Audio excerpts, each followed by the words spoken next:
Erna Fock aus Hamburg. Sie war eine sehr gute Bekannte zu mir.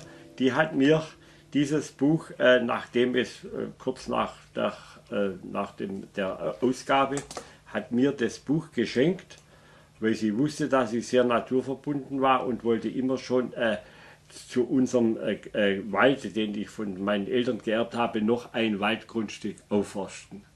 Aus Leidenschaft und aus Überzeugung. Frau See hat ja, er hat ja den Kosmos Verlag in Stuttgart mitbegründet, oder es war seine Initiative. Er hat diese Kosmos-Bändchen, die sind ja millionenfach verkauft worden, war er ständiger Mitarbeiter. Er hat diese mikroskopische Vereinigung mit über 4000 Mitgliedern gegründet. Er hat Millionen Bücher sind durch ihn verkauft worden. Und deswegen konnte er sich finanziell das erlauben, die ganze Welt mit seiner Frau zu bereisen und an Ort und Stelle wissenschaftliche Arbeiten zu machen, egal in Urwald, Wüste, Gobi. Er hat die ganzen Brennpunkte alle persönlich wissenschaftlich bearbeitet und hat dann das alles in seiner Literatur festgehalten. Und dann habe ich dieses Buch gelesen und dann war mir sofort klar, dieses Buch ist wirklich einmalig. Ein umfangreiches Stichwortverzeichnis mit ca. 6000 Stichworten. Und dann habe ich gesehen, dass das Waldkapitel ein zentrales Thema im Buch. Der rote Faden zieht sich in dem ganzen Buch. Ohne Wald gibt es keinen Humus und gibt es keine vernünftige Lebensgrundlage. Dann habe ich 1960 mit vielen Mühen und gegen viele Widerstände zu Wege gebracht, ein größeres Grundstück mit 1,3 Hektar, durch Tausch und so weiter habe ich das bekommen.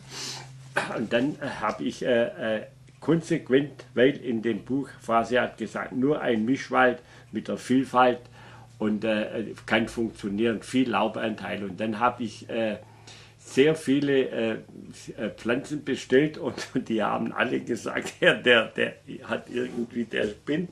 Wie kann man so ein Lumpenzeug pflanzen? Das bringt doch nichts, Laubbäume und so. Das war damals eben so, Laubbäume waren Unkraut. Und der Waldanteil muss immer zur Landwirtschaft im Verhältnis stimmen. Und das ist heute nicht mehr der Fall. Das ist überhaupt kein Thema.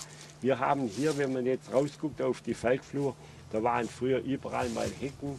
Und irgendwie, und dann waren auch an Wegrändern waren immer Lebensräume und die Landwirtschaft war eben nicht so intensiv, die hat den Humus nicht so sehr belastet.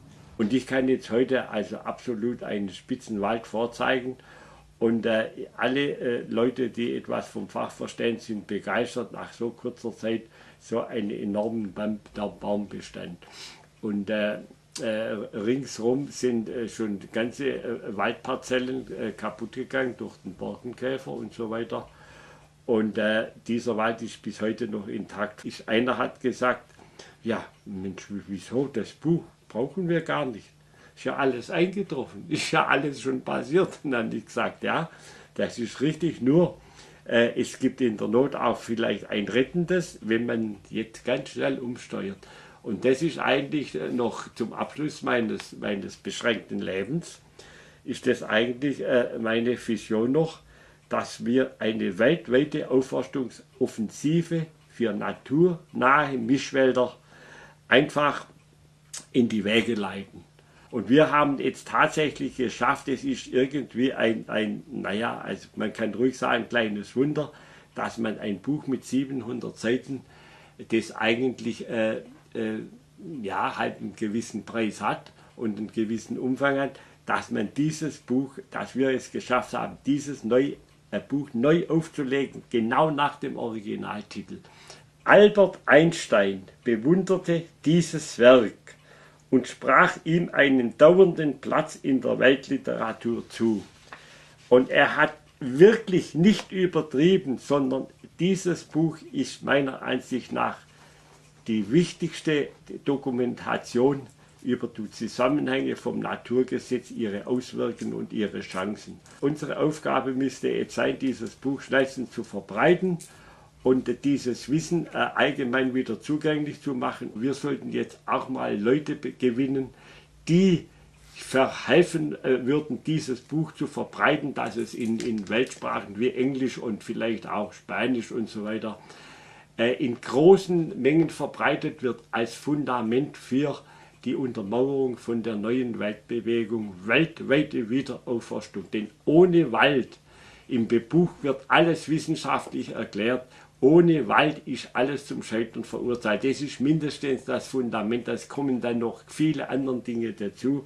Aber die Basis ist, so wie die Waldzerstörung bis jetzt betrieben worden ist, müssen wir jetzt einen Gegentrend setzen zur weltweiten Wiederauferstehung von naturnahen Mischwäldern in ganz großem Stil. Wir brauchen da Sponsoren und Leute, die da einfach mit Verstand und mit Gefühl und Verantwortungsgefühl mithelfen, dieses Ziel zu erreichen. Und wenn dieses Ziel nicht erreicht wird, dann kann man einfach sagen, dann hat die Menschheit diese Katastrophe verdient. Und wenn das Raumschiff Erde weggeschlagen ist und irgendwie symbolisch sinkt, dann haben wir eben die letzte Chance vertan. Jetzt suchen wir einfach immer noch mehr Menschen, die die Zusammenhänge begreifen und mithelfen. Tausende Hände können mithelfen, Millionen Leute kann man, so wie damals diese Begeisterung damals war für diese Zusammenhänge. Und dann kam leider Gottes das Erdöl und die Mächtigen dieser Welt, die haben gemerkt, mit Erdöl kann man ja praktisch alle Probleme vordergründig lösen.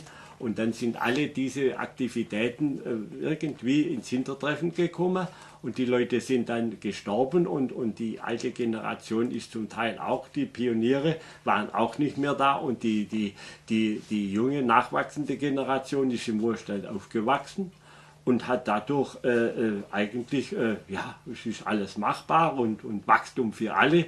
Und jetzt es gibt gegen das Naturgesetz kein Wachstum, wir brauchen ein Wachstum für die Schöpfung. Und das heißt ganz klar und deutlich, wir müssen alle in Zukunft einfacher leben, natürlicher leben und dann können wir die Natur wieder erhalten und regenerieren.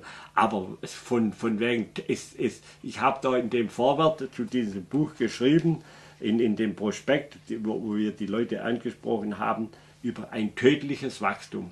Tödliches Wachstum kann man damit bezeichnen, wenn man nur auf Industrieprodukte setzt, die Ressourcen verbrauchen, die Rohstoffe verbrauchen für eigentlich Dinge, die nicht unbedingt lebensnotwendig sind.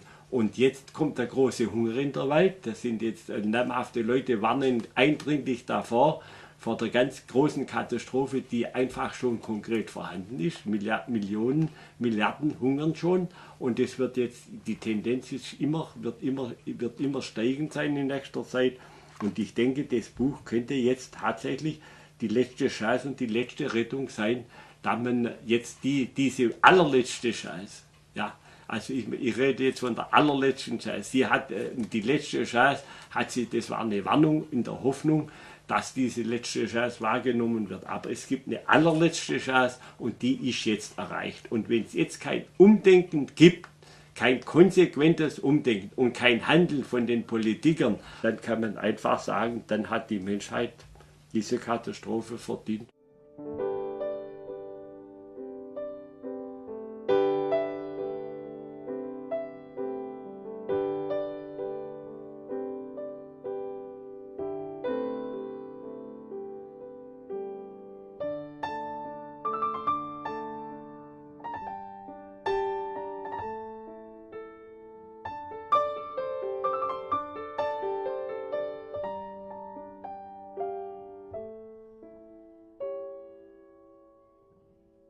Am Morgen fand er's leer sich, fragt sich, was der Lehrer will.